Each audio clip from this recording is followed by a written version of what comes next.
Nami and Pavi here to help you crush unemployment and find your dream career.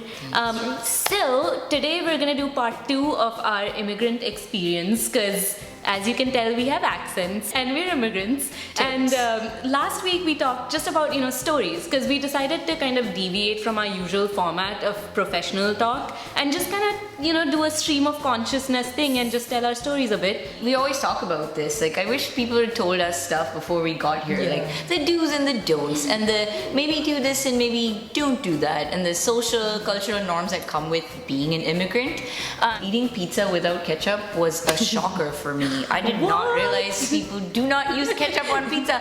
I've made my peace with it. You're so fobby.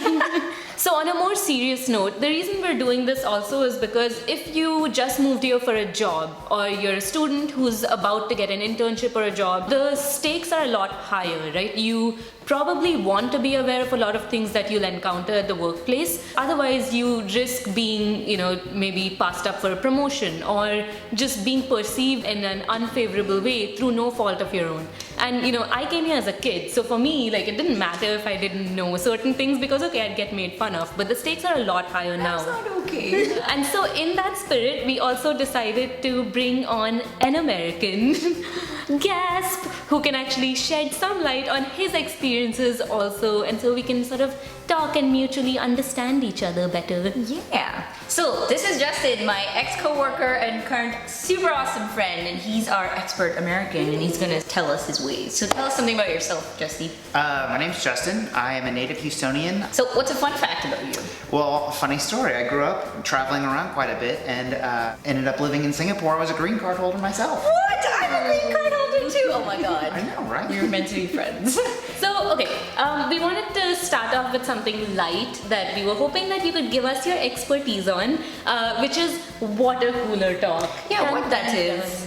So every office has some form of water cooler, whether it's a literal water cooler or I don't know, the coffee machine or the break room where everyone just gathers and they talk about, just shoot the breeze in the mornings. But it's basically just small talk. So there are certain things that you should and shouldn't talk about. Yeah. Just Tell us the ways, Justy. What's good and what's bad? Me and Pavi used to do this all the time. Our form of water talk was walking to Starbucks. Things that are on topic. What you ate for dinner last night. Things that are coming up in entertainment news. What happened on The Desperate Housewives last night? True. If that's still a relevant show. I'm not really sure.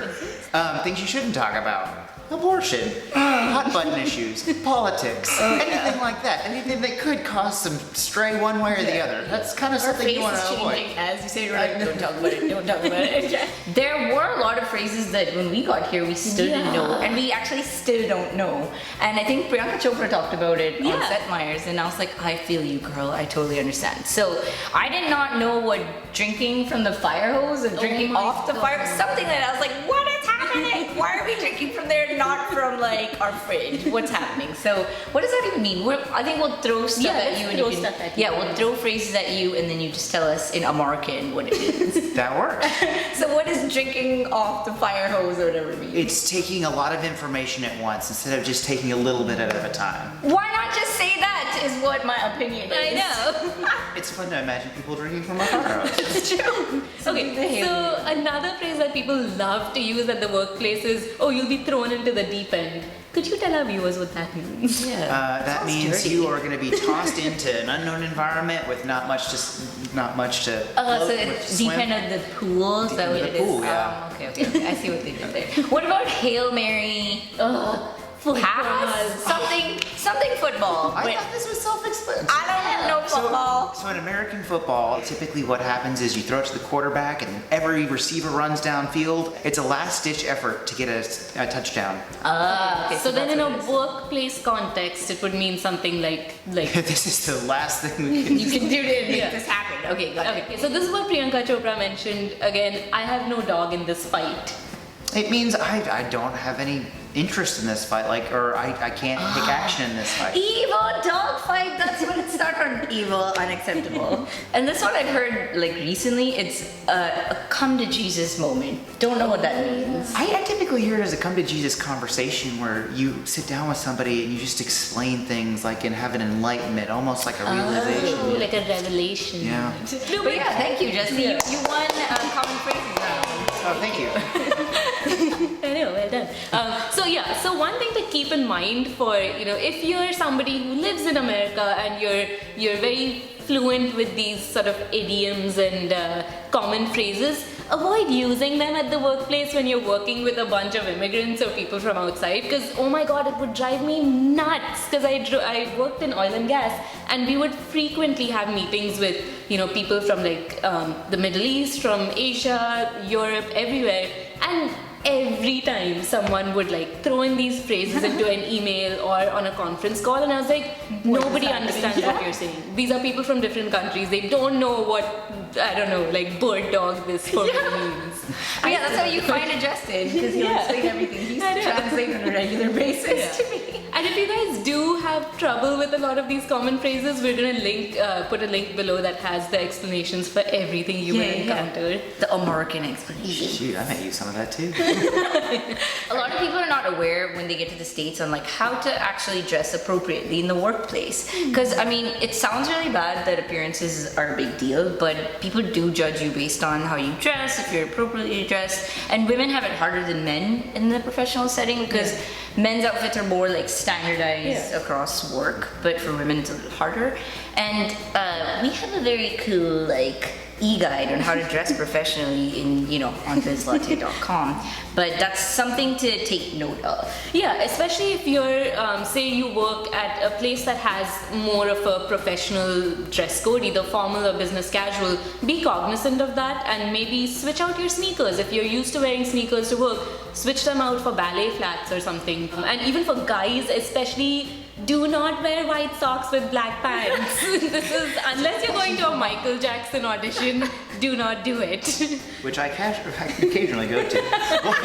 While we're on the topic of dress code, one thing that you really don't want to do is overdo it with the cologne. I'm looking at you. Oh my god, yes! Thank you, Justin. I've been in way too many situations where I come in and I'm just overwhelmed with smell. It smells good, but at the same time, it feels like I'm getting punched in the face. Yeah. Don't assault his senses, baby. Yeah. You're sensitive.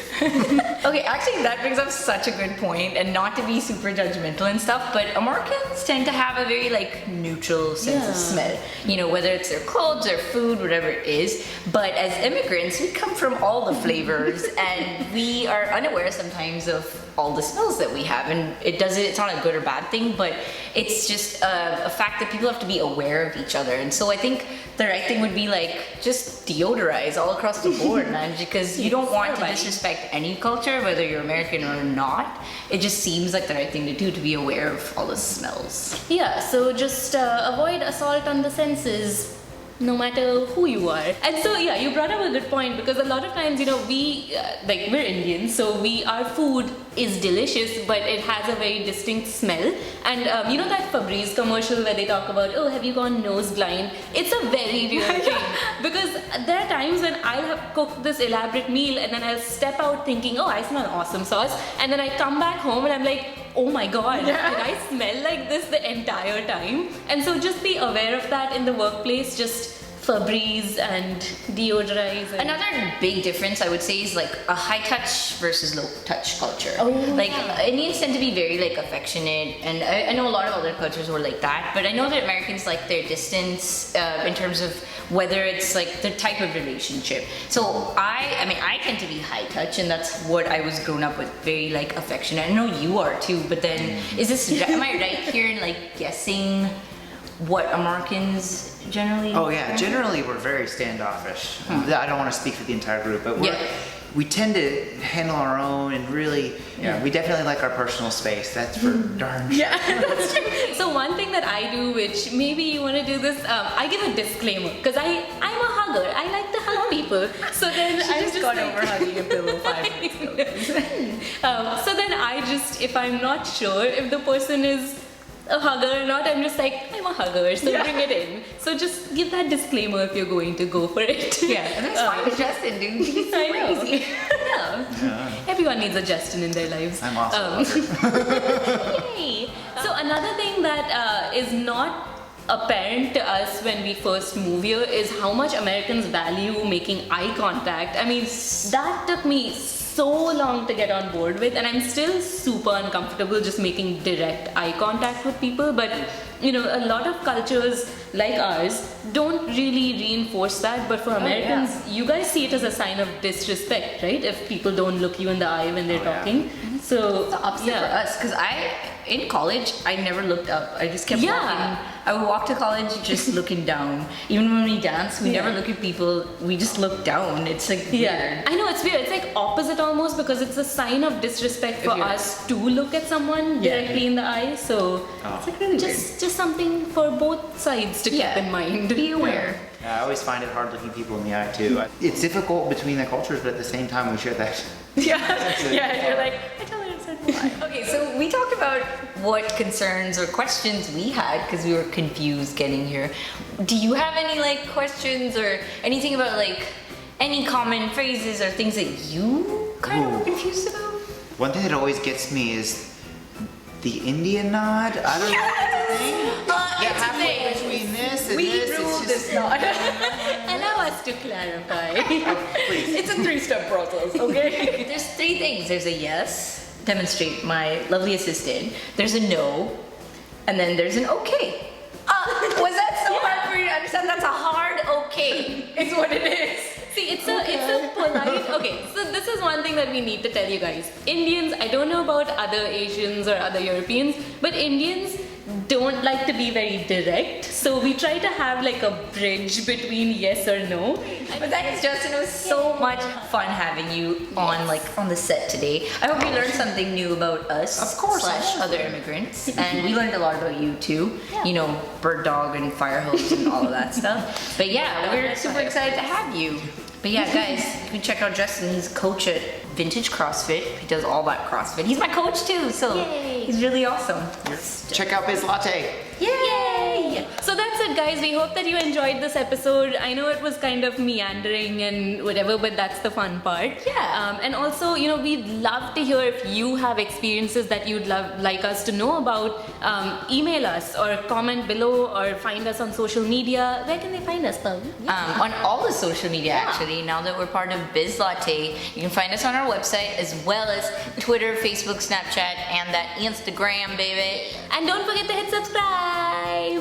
And we'll see you next Tuesday with a brand new episode. Yay! Hi, I'm Justin. I forgot what I was going to say. Hi, I'm Justin. Things that are on topic. It's